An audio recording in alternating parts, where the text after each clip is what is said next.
Bom, Mário, mas afinal, do que se trata essa bendita psicanálise? Bom, eu vou iniciar retomando um ponto que a gente parou da última vez, né? Que última vez? Essa é a primeira. Então, eu começo Como justamente, assim? foi proposital, uma brincadeira, esse é o first time, né? Mas eu fiz essa brincadeira justamente para introduzir a psicanálise, né? Porque a brincadeira, a piada é uma coisa que tem muito valor na psicanálise, que tem um nome até bonito, chama xiste, né? E que diz muito assim do funcionamento inconsciente e tal. Então por isso que eu já comecei na brincadeira para entrar de chofre mesmo nesse assunto da psicanálise, né? Bom, mas então, a gente voltando à questão. O que é psicanálise? Como que você poderia traduzir isso para os dias de hoje? Então, a psicanálise é um tema assim, muito interessante porque ele emplaca em muitas rodas de conversas assim, sociais, entre amigos, né? Enfim, porque todo mundo tem uma certa familiaridade com a psicanálise, ou todo mundo se autoriza a uma certa familiaridade com a psicanálise, justamente porque ela é uma disciplina que trata dessas coisas essencialmente humanas, né? Então, até todo mundo parece que sempre tem alguma coisa a dizer sobre o inconsciente, sobre a questão da sexualidade, do complexo de Édipo. Então é uma coisa que já, vamos dizer assim, brincou, se colocou assim na cultura de uma maneira que as pessoas se autorizam a poder falar disso com uma simplicidade ou com uma familiaridade que não é própria à disciplina, que é muito complexa, que, enfim, traz temas assim sobre a natureza humana muito complexos e tal. Mas de qualquer forma é muito interessante esse aspecto assim de familiaridade que as pessoas espontaneamente sentem em relação à psicanálise, né? Bom, mas agora a gente tentando transportar isso para os dias de hoje, né? Como que você vê o lugar da psicanálise na contemporaneidade? A contemporaneidade enfim, a gente está vivendo numa situação assim muito caótica, né? Assim, desde o convívio assim nas grandes cidades, é uma coisa assim do empurra-empurra, de um disque-disque, de uma enfim, de uma coisa que está ali pulsando e meio que um esbarrando no outro tal, do ponto de vista externo. Do ponto de vista interno, as pessoas relatam, né, e a gente vê isso na experiência clínica, mas não só na experiência clínica, mas todo mundo parece que vive assim num universo de um conflito, de uma ambiguidade, de uma falta de valores, aonde amarrar o burro, né? Então a psicanálise, ela, em confronto com a contemporaneidade, ela tenta, vamos dizer alguma coisa sobre isso, né? Sobre esse mau encontro entre as pessoas, esse mau convívio, essa coisa assim, digo caótica, tanto do ponto de vista interno como externo, né?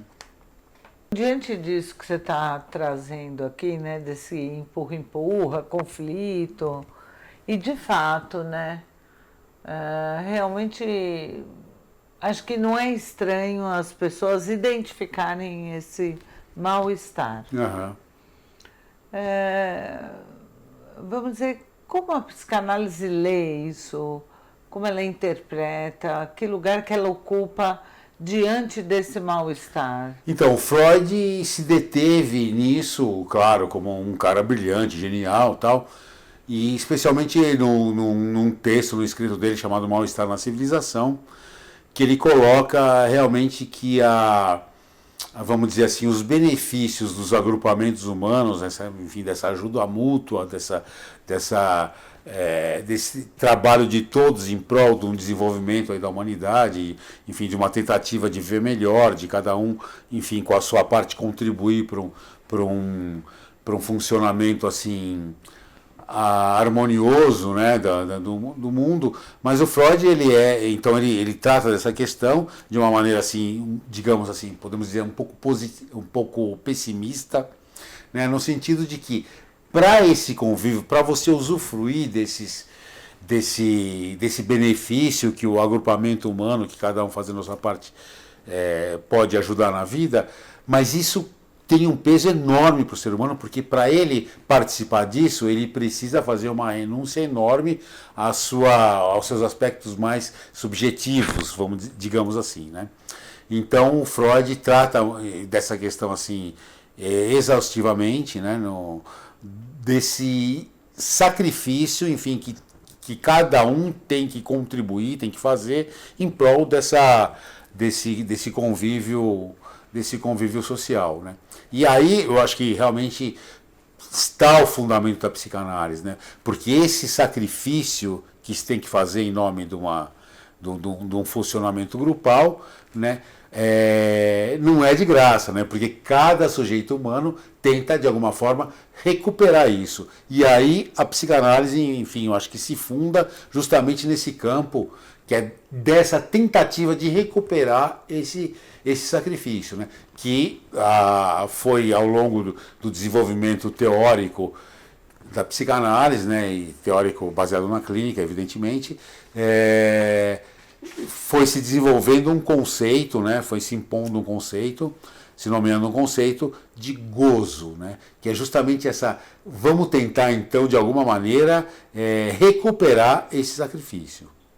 Não, então peraí, agora você pode dar um exemplo assim, um pouco ilustrativo, para a gente tentar aproximar um pouco mais sei lá, da vida cotidiana. Sim, mesmo. acho que a gente pode pensar em inúmeras, porque na verdade, assim, de fato, né, o que move o mundo realmente é o que move as pessoas, os sujeitos humanos, a gente vê isso na clínica cotidianamente, é essa tentativa de recuperação desse sacrifício que foi feito. Então vamos tentar recuperar isso de alguma forma. E quem é o agente dessa recuperação, né, para cada sujeito é o próximo, né? É o semelhante. Então, de alguma maneira, cada sujeito humano tenta se relacionar com outro de maneira que esse outro possa recuperar para ele, ou pelo menos dar, claro, recuperar não dá, né? Mas pelo menos dá a ilusão de que esse gozo está sendo recuperado, né? Então o sujeito humano toma o outro a princípio com essa função de recuperação de gozo. Então tudo bem, eu fiz esse sacrifício, eu faço esse sacrifício em nome da coletividade, mas de alguma forma eu vou recuperando isso no relacionamento com cada um dos que estão próximos. E aí, pegando aí a sua questão, né, eu posso dar exemplos muito claros disso nas relações entre pais e filhos, né, que é muito propícia, ou pelo menos é a base, né, da socialização humana, né, os filhos com os pais, e aí já começam a se instaurar as primeiras matrizes de gozo. Por exemplo, todo mundo já deve ter presenciado isso, já deve ter compartilhado, né, de alguém mostrar no seu smartphone uma curtíssima metragem do filho ou de crianças, assim, sobrinhos, etc., dançando, ali entretendo um monte de adultos. Sim. Em volta, muito ávidos de ver aquele espetáculo, né? E é interessante, né? Porque isso é tomado assim como uma coisa absolutamente familiar. Nossa, né? Total, né? Interessante. Eu até cito um exemplo, uma vez um conhecido meu me mostrou assim com o maior orgulho, e tem um filho, hoje deve estar um pouco maior, mas na época um menininho assim muito bonitinho e tal, e aí ele mostrou com orgulho, olha só meu filho aqui, e aí o menininho estava lá dançando, e os familiares ali, os amigos dele, enfim, que compunham a cena, se entretendo demais com a criança dançando. E eu vi aquilo, e naquilo inicialmente me provocou uma indignação. E eu falei pro sujeito lá, pro meu conhecido, eu falei, mas escuta, como é que é isso? Como é que você deixa seu filho assim ficar... mas que tem? Né? Não tem nada demais. Eu falei, mas pensa na situação, você, por exemplo, dançando e todo mundo em volta rindo e se divertindo com você dançando. Aí esse meu conhecido me disse, mas é completamente diferente. E aí, completamente diferente por quê? Né? A única diferença é que o adulto ele pode ter um poder de escolha em relação a ocupar esse papel. A criança em muito menor grau, né? Porque ela está mais à mercê das pessoas. Então aquilo para ela, né? Ela não tem realmente o alcance daquilo, enfim, ela está ali, enfim, causando o interesse das pessoas, e aquilo talvez a gratifique ali naquele momento, mas a repercussão disso é enorme, né? Porque ela está sendo ali um objeto de entretenimento e, enfim, isso é uma questão muito grave que depois eu acho que vai ter seus desdobramentos. Posso citar outro exemplo também, por exemplo, sei lá, uma família de classe média pensar, vamos fazer a nossa viagem dos sonhos, agora tem uma promoção ótima em maio, para a gente ir e ficar 3 semanas lá nesse lugar tão paradisíaco, e essa família tendo sei lá, um filho na 7ª série, por exemplo. Então, vocês imaginam que é uma criança, um pré-adolescente, na 7ª série, faltar 3 semanas na aula, né? Mas os pais, de alguma forma, acham isso totalmente válido, porque estão proporcionando ao filho a possibilidade de fazer uma viagem, enfim, interessante ou volumosa, enfim, dispendiosa, mas à custa de um desprezo total da própria condição do filho, né? Quer dizer, da própria realidade do filho ali naquele momento, porque se ele faltar 3 semanas na aula, ele vai ter que depois fazer um esforço sobre-humano para recuperar aquela perda, etc. Mas os pais acham isso naturalmente normal, assim, acham até legal, estou proporcionando isso para ele, e desconsiderando, enfim, o valor da vida do próprio sujeito. Então, o que a gente pode imaginar? Tanto a criança que dançou lá para entreter os familiares, pequenininha, quanto o pré-adolescente lá que perde 3 semanas de aula para atender a uma expectativa dos pais econômica, né, vamos dizer, de gastar menos. O que esse sujeito, quando crescer, como ele vai se relacionar em relação ao outro, né? Como ele vai se relacionar com o outro. É muito provável que ele vai tomar o outro como esse objeto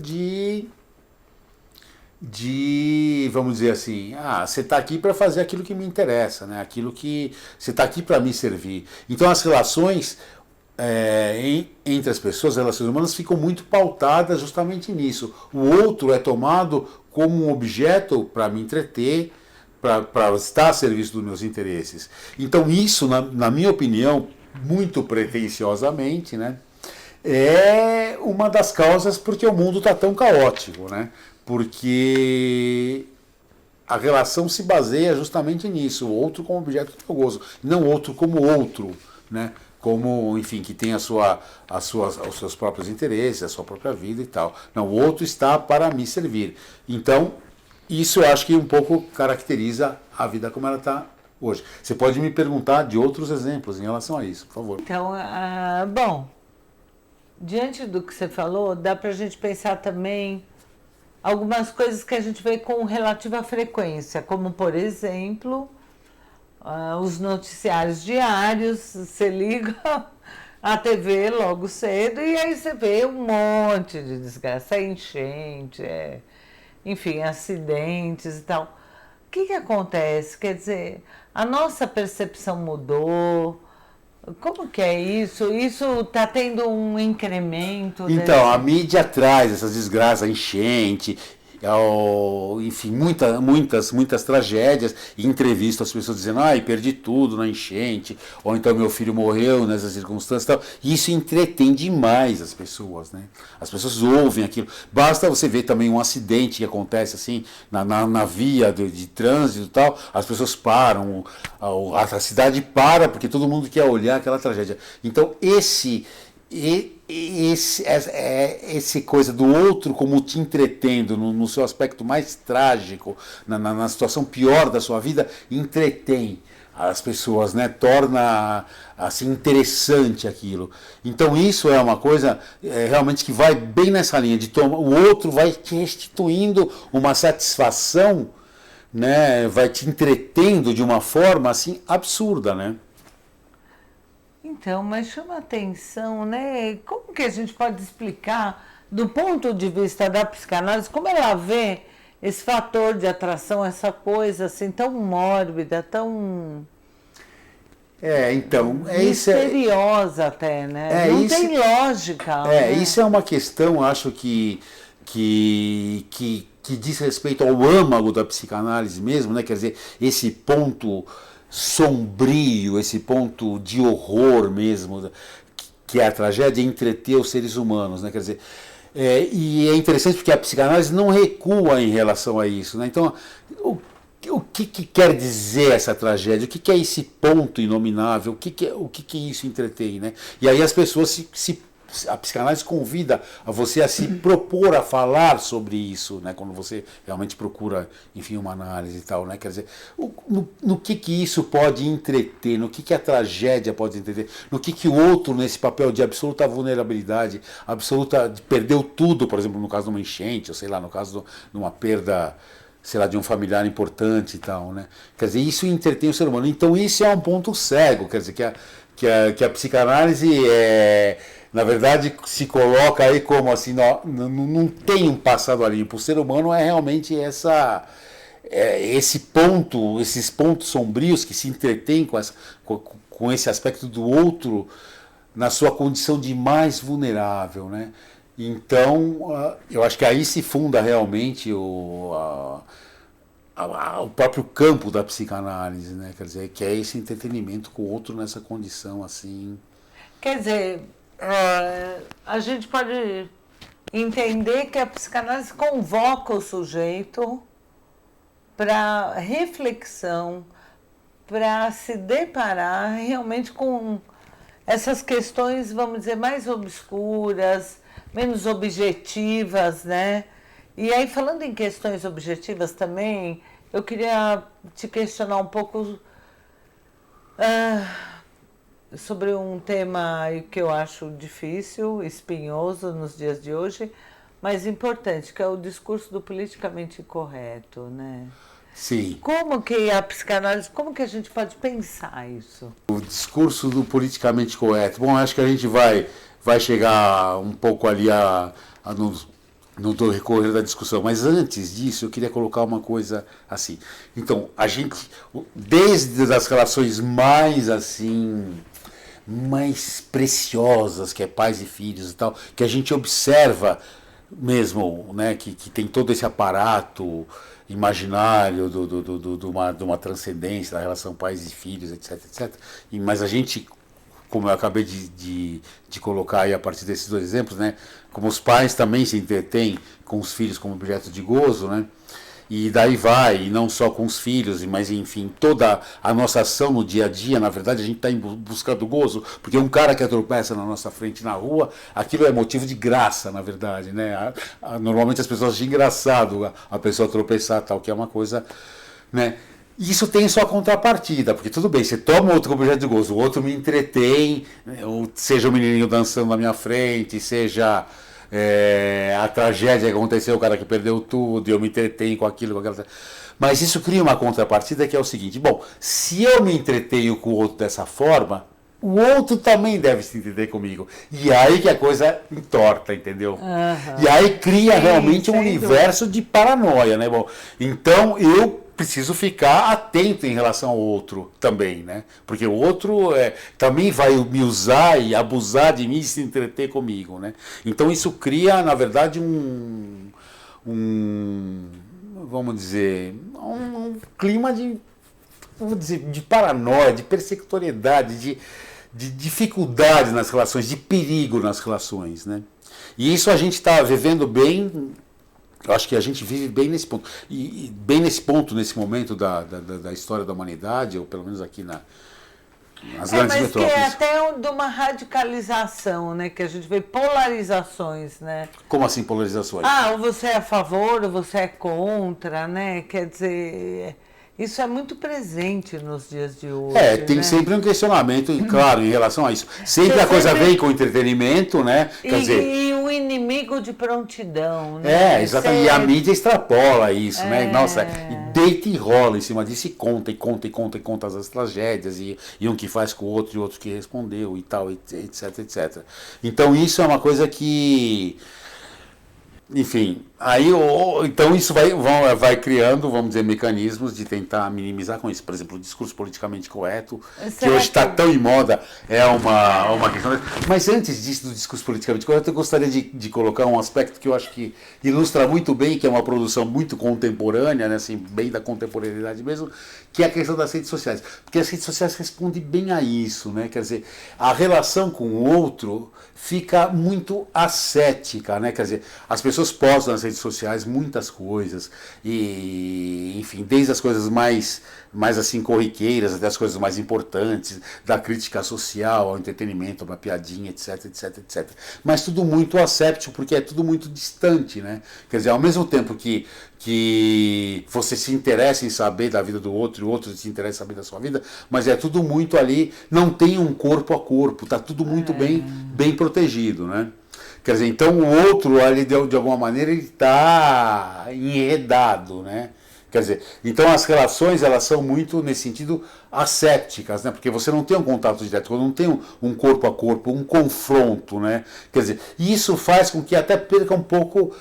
Com isso, como disse o Freud em algum momento, né? Vai junto com a água da banheira, vai o bebê, né? Porque perde a graça também as relações, porque aquele caráter estético que as relações tinham antes, por exemplo, entre os amigos, de querer saber da vida do outro, etc, etc, etc, ou entre os amantes, se entreter com o mundo do outro, isso já não existe mais. Importa é o que você expressa, da maneira como você expressa, e também a sua aproximação do outro fica muito menos direcionada pelo afeto, pelo que aquele outro pode significar para você nos pontos de vista mais internos, mais profundos, né? Quer dizer, você tem um interesse para aquela pessoa que é uma coisa absolutamente inusitada, que é o inconsciente que na verdade determina, mas passa a ficar determinado por uma relação assim sutilmente utilitarista, né? Quer dizer, então eu vou conversar, eu vou tratar ali de assuntos que tenham ali um sentido, por uma questão realmente, assim, de uma utilidade, uma funcionalidade, né? Quer dizer, não tem mais aquele caráter estético daquela sensação do encontro com o outro, né? Tudo muito asséptico, muito funcional. Então as redes sociais, eu acho que elas vêm representar, vêm se colocar nesse momento muito em resposta a esse perigo que a relação do outro, que a relação com o outro, corpo a corpo, representa. Né? É interessante. Né? E que está muito mal administrado, porque tudo bem, a gente também tem que arriscar alguma coisa, tem que pagar para ver um pouco o que esse encontro vai dar. Quer dizer, a partir de tudo isso que você está trazendo aqui, essa dificuldade, a relação do outro, quer dizer, esse uso que um pode fazer do outro, essa busca de restituição de gozo. Você trouxe temas assim extremamente importantes e muito reflexivos, né? E aí, quer dizer, qual é a posição da psicanálise diante desse panorama? Legal, né? Muito boa pergunta, porque na verdade ou de fato, né? Essa questão da gente se entreter com o outro se ferrar, com o outro estar numa posição de vulnerabilidade, ou estar quase numa posição ridícula, como uma criança dançando lá na frente dos parentes, é uma questão que aponta, que desvela um aspecto sombrio da natureza humana. Um aspecto assim, quase que monstruoso. E é aí que a psicanálise entra, porque ela não recua em observar e falar, vamos tentar entender, ou sei lá, tentar entender é muita pretensão, né? Mas vamos acolher, pelo menos, o que é esse aspecto sombrio e monstruoso de cada ser humano, né? Vamos, então, ser o espaço onde isso possa ter alguma forma de expressão, né? Quer dizer, não recuar em relação a isso, né? E isso é aí realmente o ponto genuíno, o ponto original da psicanálise. É não recuar frente a esse aspecto sombrio da natureza humana. Isso para mim é o must, cara, é 10 da psicanálise. Então, e aí é interessante, né? Quer dizer, o sujeito se deparar com isso, quer dizer, pode ajudá-lo ou, vamos dizer, a rearranjar? Como que a gente pode pensar o sujeito diante, quer dizer, ele está num processo de análise, ele vai entrar em confronto com essas questões, né? Quer dizer, o que o sujeito pode extrair disso enquanto experiência analítica e levar isso para a vida? Que utilidade, que destino para isso? Então, acho que para tentar um pouco falar sobre isso que você está questionando, poderíamos voltar a um aspecto que você levantou agora há pouco, que é do politicamente correto, né? Quer dizer, o politicamente correto tenta um pouco mascarar isso, né? Vamos pôr o lixo embaixo do tapete, usando uma expressão bem popular. Vamos maquiar e tal, que é uma posição completamente oposta à psicanálise. Quer dizer, a relação da psicanálise com esse politicamente correto que a gente tá vendo hoje aí, que a ideologia dissemina, é uma questão um pouco complexa, porque o que é o politicamente correto da psicanálise? O politicamente correto da psicanálise, do ponto de vista da experiência clínica, é o analista ouvir tudo que o paciente falar, com um jargão psicanalítico, com atenção flutuante, acolher tudo que o paciente quiser lá falar, o que for. Seja lá o que for. E o paciente, por sua vez, o politicamente correto do paciente é dizer tudo que passar pela cabeça. Então, o politicamente correto que define o âmbito psicanalítico é isso. É o paciente dizer tudo que passar pela cabeça e o analista poder ouvir tudo isso com atenção flutuante e sem se posicionar, evidentemente, sem se entregar a fenômenos da contratransferência aos seus próprios preconceitos. Então, esse é o ponto, porque a partir do momento em que o sujeito se pode falar tudo que ele quiser, e daí vir todos esses aspectos sombrios o inconfessável. O inconfessável, exatamente. Ou o deleite, uma coisa mais assim estranha que aquilo que ele se envergonha, que causa constrangimento. Então ele precisa ter esse espaço, vamos dizer assim, apesar de usar uma palavra assim meio piegas, tal, mas espaço de acolhimento é meio bobo, mas de qualquer forma a ideia pode se estruturar a partir disso, né? Quer dizer, ali no encontro analítico, ele pode realmente colocar todos esses aspectos do seu gozo, do seu aspecto mais sombrio, daquilo que o entretém, daquilo que causa constrangimento, etc. Porque na fala sobre isso, na elaboração, na relativização, porque enquanto o sujeito vai falando, as coisas vão se relativizando, as suas crenças vão se relativizando, até as suas formas de satisfação, de alguma forma, vão se relativizando, né? Então, ele podendo falar sobre isso, talvez ele possa realmente extrair algum elemento, ou possa extrair algum fragmento de saber, né, que inclua esse aspecto de gozo na sua experiência cotidiana, né? Quer dizer, mas para isso ele precisa elaborar, porque na verdade o gozo, ele tem que ser enxuto, evidentemente, mas também dele que é possível extrair algo que, a meu ver, é a contribuição da psicanálise para o mundo. É fazer com que as pessoas possam viver com um pouco de mais graça. Nossa, isso é fundamental. Nossa, isso é interessantíssimo, assim, no sentido, quer dizer, do sujeito, vamos dizer, conseguir rearranjar o seu modo de estar no mundo, mas de uma maneira genuína, né? Com certeza. Quer dizer, menos não nocivo ao outro, mas também que ele não se anule, enfim, que ele possa realmente... Isso, a partir daquilo que é mais sombrio, que é mais sorrateiro dele mesmo, ele pode talvez extrair alguma coisa que dê uma certa graça, porque também a vida precisa de uma certa graça, porque senão a psicanálise recairia numa ortopraxia, né? numa coisa do politicamente correto, né? Mas a gente pode pensar... Assim, não ande nos bares, não corra perigo, né? Não pare nas praças, quer dizer, uma coisa assim, quer dizer, não é isso, né? Quer dizer, a partir desse resto mesmo bem... que eu acho que aí tem a ver, inclusive, com a nossa origem natural, animal, não sei. É uma coisa, enfim, é um ponto realmente sombrio, um ponto de interrogação. Mas Quer dizer, mais próxima do orgânico, do corporal. Não sei, enfim, é uma coisa misteriosa, mas assim, misteriosa, sombria, mas que daí talvez possa se extrair algum fragmento que torne a vida um pouco mais interessante, com mais graça, né? Para não recair numa coisa assim absolutamente do politicamente correto.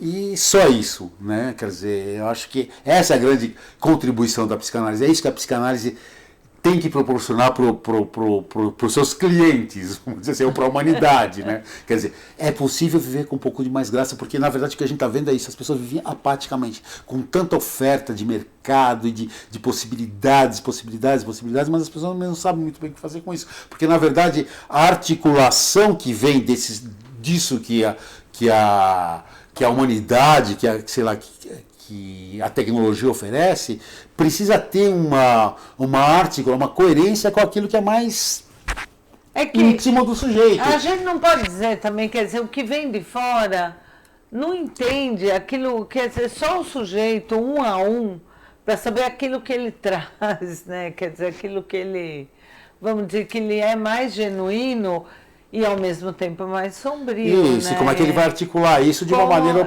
operacionalizada? Né? Que ele consiga manejar, vamos dizer, na relação com os outros e no mundo. Né?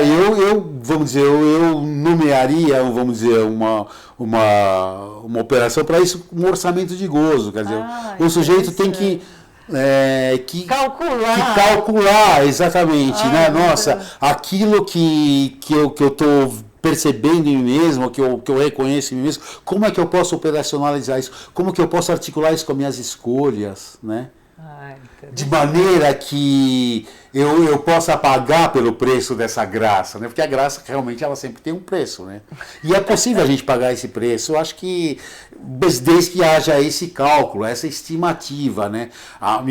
Tal escolha, o que eu vou perder com tal escolha, o que eu vou ganhar com tal escolha? E o analista realmente está ali ouvindo, seja a escolha que for do sujeito, né? Quer dizer, o analista não tem que ter nenhum comprometimento com os seus valores pessoais em relação a essa escuta que o sujeito está falando. Esse é o orçamento de gozo, é um orçamento que o próprio sujeito vai fazer, que o analista, na verdade, funciona como testemunha, pode fazer até uma pontuação, enfim, ou chamar atenção de um aspecto ou de outro, mas realmente é essa coisa assim, eu vou até ali, mas ali eu posso pagar o meu vamos dizer, o meu estipêndio dá para pagar aquilo, não dá, qual vai ser a consequência e tal, de maneira que o barraco não caia na cabeça do cara, né?